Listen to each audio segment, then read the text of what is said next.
Hello everyone, welcome to Philosophy with Sri, where we turn deep thoughts into daily wisdom. आज हम लोगों का topic है western philosophy. हम लोग जानते हैं कि फिलोसॉफी 3 टाइप्स की होती है, जैसे ईस्टर्न फिलोसॉफी यानी कि पूर्व दर्शन, वेस्टर्न फिलोसॉफी यानी कि पश्चिमी दर्शन एंड इंडियन फिलोसॉफी यानी कि भारतीय दर्शन। इसमें वेस्टर्न फिलोसॉफी को लेके आज हम लोग डिस्कस करेंगे। वेस्टर्न फिलोसॉफी का ओरिजिन क्या है, वेस्टर्न फिलोसॉफी किसको फादर माना जाता है, यहाँ पे गॉड का कॉन्सेप्ट क्या है, ये सब लेके आज हम लोग बात करेंगे। तो चलो पहले देखते हैं कि वेस्टर्न फिलोसॉफी का ओरिजिन क्या है। वेस्टर्न फिलोसॉफी पश्चिमी जगत के दार्शनिक परंपरा है जिसके उत्पत्ति पश्चिम मध्य युग से हुए और जो आज तक जारी है। इसमें प्राचीन, मध्यकालीन, आधुनिक और समकालीन योग सहित विभिन्न कालखंड में विकसित हुए विचारों का इतिहास शामिल है। इसके प्रमुख विशेषता को समझाने पर ध्यान और बुद्धिवाद एवं अनुभववाद जैसे विभिन्न विचारधारा का विकास शामिल है।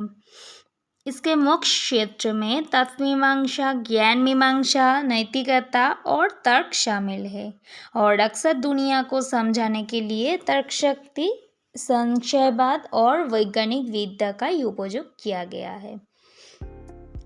आप देखते हैं कि वेस्टर्न फिलोसॉफी में किसको फादर माना जाता है। सोक्रेटिस को पश्चिमी दर्शन का जनक माना जाता है। हालांकि उन्होंने स्वयं कुछ नहीं लिखा, उन्हें मुख्यतः अपने शिष्यों, विशेष रूप से प्लेटो के लेख और विचारों के खोज हेतु प्रश्न पूछने की विकास के लिए नैतिकता और सदाचार जीवन जीने के तरीके पर उनके ध्यानवाद का विचारों को गहरे से प्रभावित किए, जिनमें उनके शिष्य एरिस्टोटल भी शामिल थे।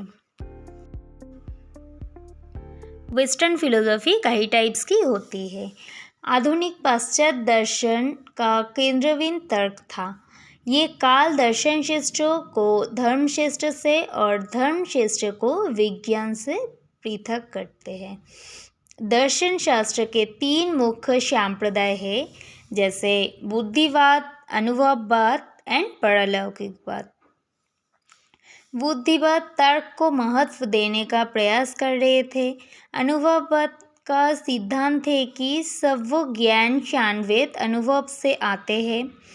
पारलौकिक संभवतः एक दार्शनिक अवधारणा संदर्भित करते हैं जो संभवतः भारतीय संदर्भ से है, जो अलौकिकता या अन्य विषयवाद पर जोर देते हैं।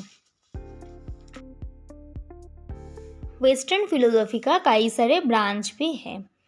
विभिन्न वर्गीकरण के कारण सांख्य के कोई एक निश्चित शाखाएं नहीं है, लेकिन पाश्चात्य दर्शन के सबसे अधिक उदाहरण शाखे 5 हैं, जैसे ज्ञान मीमांसा, तत्व मीमांसा, नीतिशास्त्र, तर्कशास्त्र और सौंदर्य शास्त्र।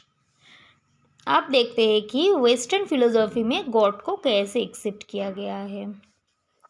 ईश्वर के पश्चिम अवधारणा मुख्यतः ब्राह्मिक धर्मों के लिए एकेश्वरवाद परंपरा द्वारा परिभाषित है और सदियों के दार्शनिक और धार्मिक चाहत द्वारा अक्सर लेते रहते हैं।